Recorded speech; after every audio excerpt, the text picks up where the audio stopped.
magandang gabi. Share ko na naman itong malungkot na sinasabi ni Sas about kay Sara Duterte. Totoong supporter si Sas Rogante, ba ito siya? Pilido niya. Talaga sa iyo, Sara. Katulad ko, totoong supporters din ako sa iyo noon. Noon, isa akong sumisigaw sa Run, Sara, Run ng pagka-presidente. Pero, mo kami. Parang pinadismaya mo kami nang malaman-laman namin na pumapanig ka sa mga Marcos pala. Pinagpalit mo ang milyon mong mga supporters na gusto ka naming maging presidente noon. Pinagpalit mo kami sa isang boses lang ng pagkumbinsi ni Amy Marcos sa'yo na magiging vice ni Bongbong. Pero okay lang, Sara Duterte, tuloy-tuloy kaming nagsusuporta sa'yo. Pero hanggang sa ngayon, na sinisiraan ka na, gusto ka nang palubugin ng mga Marcos, ng mga sino pa dyan na sumisira sa'yo ngayon. Kailangan mo nang magsasalita ng katotohanan at tumindig ka na. Pakita mo na yung tapang mo.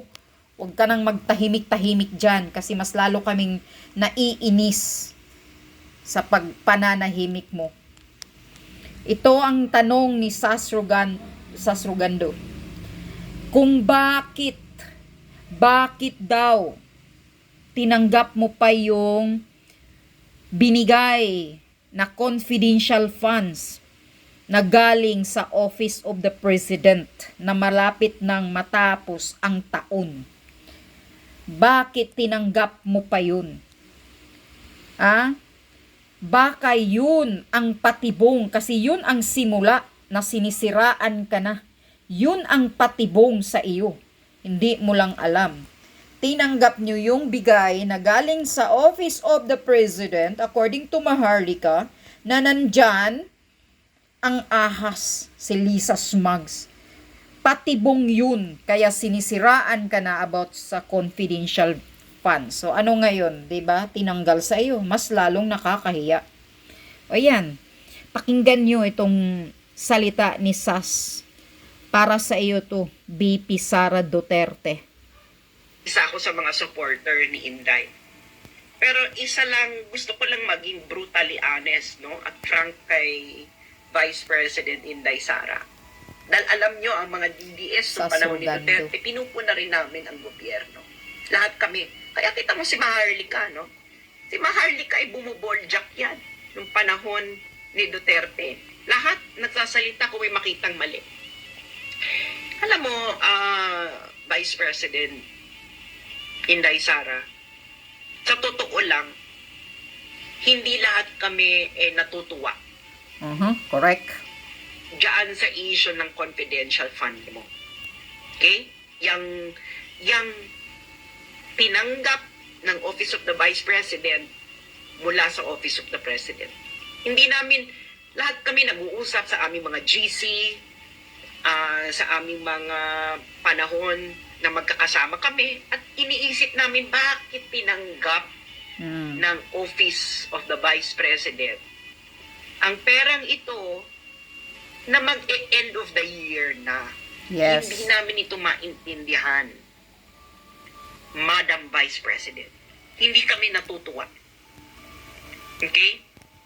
Siguro ay dapat magpaliwanag ka bakit ito tinanggap ng Office of the Vice President mula sa Office of the President na mag-end of the year na.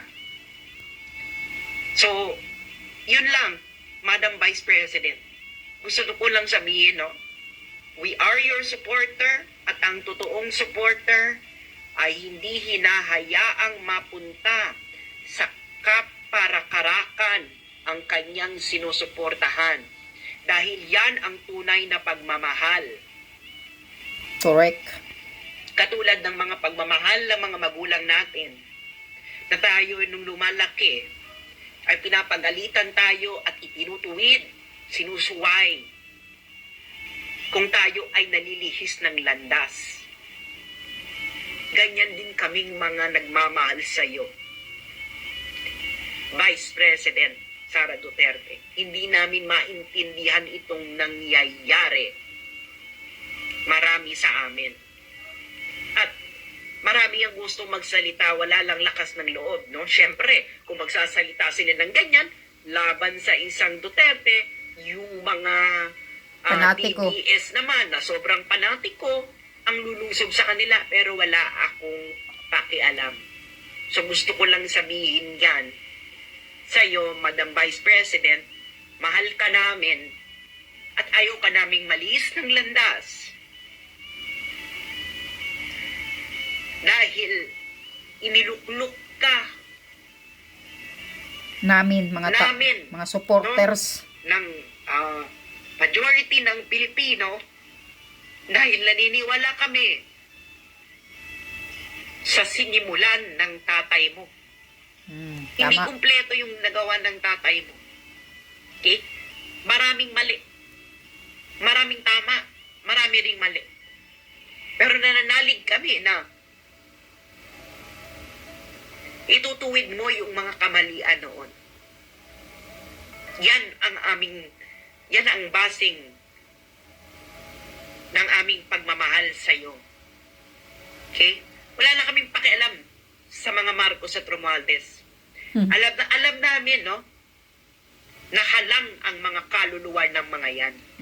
Correct. Okay? Halang ang mga Pero kaluluwa. syempre, katulad ng iba, naniniwala kami sa redemption. Pero hindi na redemption ang nangyayari. Kabagsakan. No? Hindi ito ang bagong Pilipinas na aming kinakanta nung eleksyon. Ito ay lumang Pilipinas.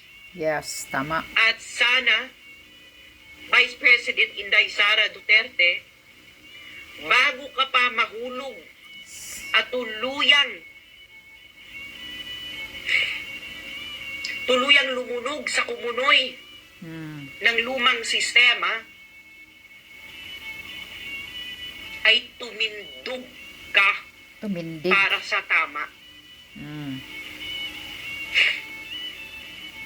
Sasalita ka, Sara. Dahil,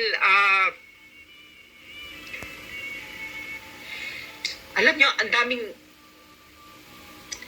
Diyos mio, ang dami ng matatag, alam mo yung marami ng, Okay. Hanggang dyan lang.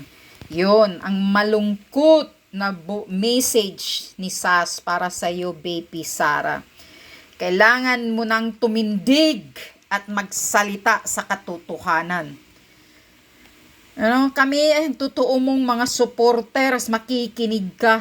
Huwag kang makikinig sa mga unitai mo dyan na tinatraidor ka na, Sara. Tinatraidor ka na. No pa ba yan? Diyos ko, kaya nga sabi ni Sas, bago ka pa malubog sa kumunoy, kailangan mo nang tumindig. Yun lang yun, Sara. Sana marinig mo itong boses, message ni Sas. Maraming salamat.